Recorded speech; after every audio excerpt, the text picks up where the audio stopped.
The autumn rain had started as a whisper against the office windows and grown into a steady drum by the time Emma Chen finished organizing the conference room. She moved quietly between the chairs as she always did after hours when the executives had gone home and the building settled into its evening hush. At 52, she'd learned to appreciate these peaceful moments. They belonged to her alone. Emma had been cleaning offices at Morrison Tower for 3 years now. It wasn't the life she'd imagined when she was younger, but it was honest work and it paid the bills. More importantly, it let her be home when her daughter Sophie needed her. At 17, Sophie was preparing for college applications and Emma was determined to give her every chance she herself had missed. She was wiping down the mahogany table when she heard it, a sound like something heavy hitting the floor in the office next door. Emma paused, her cloth hovering over the polished wood. The executive suites were supposed to be empty. She'd watched the last assistant leave an hour ago.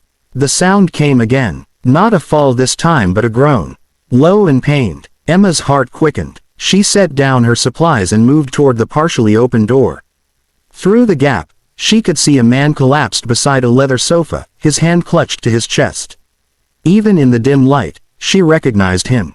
James Morrison, the company's founder and CEO. The man whose name was on the building. She'd seen him before, of course. He would pass through the halls sometimes in the early evening when she was starting her rounds. He'd always nodded to her. Always said good evening. Not all executives did that. Now he was gasping for breath, his face pale and slick with perspiration. Emma didn't hesitate. She pushed through the door and dropped to her knees beside him. "Mr. Morrison," she said, keeping her voice steady despite the fear racing through her. "I'm going to call for help." He grabbed her wrist weakly. "Pill," he managed. "Jacket pocket, nitroglycerin." Emma's hands shook as she searched his suit jacket. She found the small bottle and fumbled it open, placing a tiny tablet under his tongue as she'd seen done in a television drama once. She pulled out her phone with her other hand and dialed for emergency services. "Help is coming," she told him. "Just hold on." His breathing was still labored. His lips were taking on a frightening blue tinge. Emma had done basic CPR training years ago when Sophie was small. She tried to remember the steps. Keep him conscious. Keep him breathing. Keep blood flowing to his heart. And then she remembered something else. Something a nurse had told her once when her own father had suffered a heart episode. Sometimes, the stimulation of a strong emotion could help. Could keep a person fighting. She leaned close to James Morrison's face. "I need you to stay with me," she said firmly. "You need to keep your heart working. I'm going to do something that might help." Without giving herself time to think about it, Emma pressed her lips to his. It wasn't romantic. It wasn't gentle. It was urgent and life-affirming. She was breathing determination into him, demanding that he keep fighting, that he stay present in this moment. When she pulled back, his eyes had focused on her. The confusion in them was somehow reassuring. It meant he was still there. "That's right," she said. "You stay right here with me." She kept talking to him until the paramedics arrived. About her daughter. About the rain. About anything that would keep him anchored to consciousness.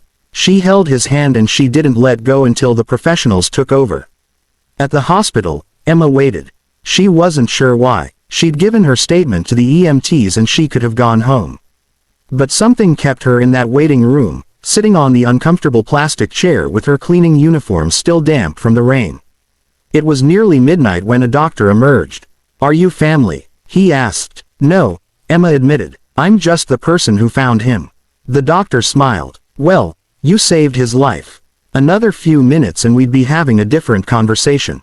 He's stable now. Asking for you actually." Emma's surprise must have shown because the doctor chuckled.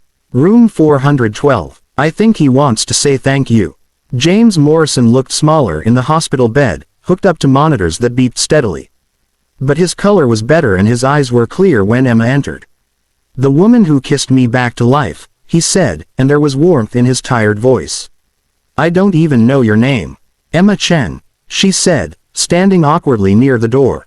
"I clean your building." "I know," he said gently. "I've seen you. You're always humming. Jazz standards if I'm not mistaken." Emma felt heat rise to her cheeks. She'd had no idea anyone paid attention.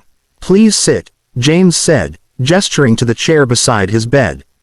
I want to thank you properly, but I also want to know why you kissed me. The doctors are very curious about that detail. Emma sat, folding her hands in her lap. I thought it might help, she said simply. I thought if I could surprise you, shock you even, it might give your heart a reason to keep fighting. It sounds foolish now. It sounds brave, James corrected. And it worked. You gave me something to hold on to. He paused, studying her face. Emma Chen who hums jazz while she works. Will you tell me about yourself? And somehow, in that quiet hospital room with the rain still falling outside, Emma did. She told him about Sophie, about night school classes she'd taken over the years, about the small garden she tended on her apartment balcony. She told him about loss too. About Sophie's father who had left when their daughter was 2, about the dreams Emma had set aside to focus on being a mother. James listened with an attention that made her feel truly seen. When she finished, he was quiet for a moment. I have a proposition, he said finally. I need someone I can trust in my office. Someone with good instincts and a kind heart. I'd like to offer you a position as my executive assistant. Emma stared at him. Mr. Morrison, I don't have the qualifications. You have exactly the qualifications I need, he interrupted gently. You showed courage under pressure. You made a decision that saved my life. And you're sitting here at midnight because you cared enough to make sure I was all right. That's worth more than any degree. Emma felt tears prick her eyes. Why? She whispered. Because kindness is rare, James said. And because life is too short to not surround yourself with good people. I learned that tonight. 3 months later, Emma sat at a desk outside James Morrison's office, coordinating his schedule and managing his correspondence. She'd worried at first that she wouldn't know how to do the work, but James had been patient. He'd taught her the systems and introduced her to people who could help. More than that, he'd trusted her judgment. They'd fallen into an easy rhythm. Morning coffee discussions about the day ahead. Afternoon debriefs where he'd ask her opinion on decisions.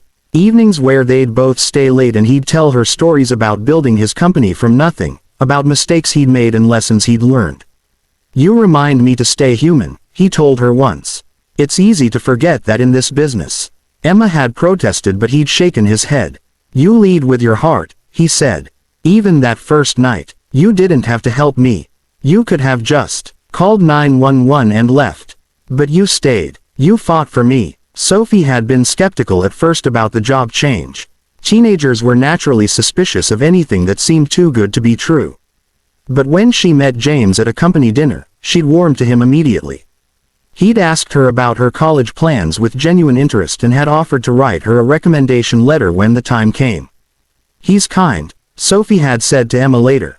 Not fake kind, actually kind. I like him. Emma liked him too, more than was probably wise. She saw the man behind the successful exterior. The one who still missed his late wife after 10 years.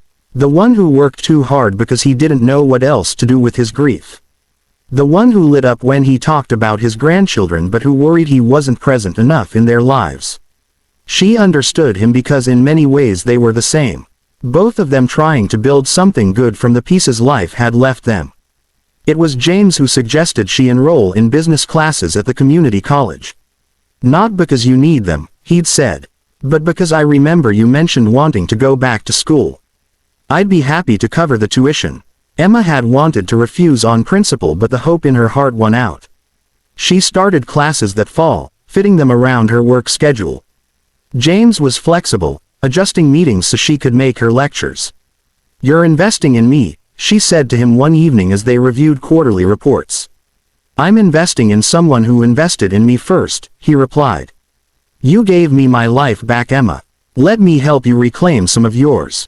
A year after that night in his office, James took Emma to dinner at a quiet restaurant overlooking the river. It wasn't the first time they'd shared a meal, but something felt different.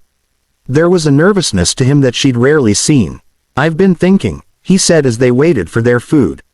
About that kiss. Emma's breath caught. They'd never directly discussed it after that first night in the hospital. I know it was about saving my life, James continued. About keeping me conscious. But Emma, it changed things for me. You changed things for me. He reached across the table and took her hand. I'm an old man. You're 63, Emma interrupted gently. That's not old, he smiled. I'm 63 and you're 53 and we're both old enough to know that life doesn't give us unlimited chances. I've spent 10 years missing my wife and I'll always love her memory. But I'm ready to live again. And I'd like to live alongside you if you'll have me. Emma felt tears slip down her cheeks. James, I kissed you to save your life. Not to. I know, he said softly. I know your intentions were pure. They always are. But intentions and outcomes aren't always the same thing. You saved my life and in doing so you gave me a reason to live it differently. To see what I'd been missing.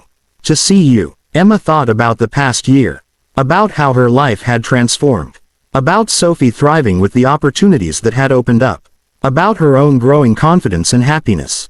About the man across from her who had shown her again and again what respect and partnership could look like. I'm scared, she admitted. I haven't done this in a long time.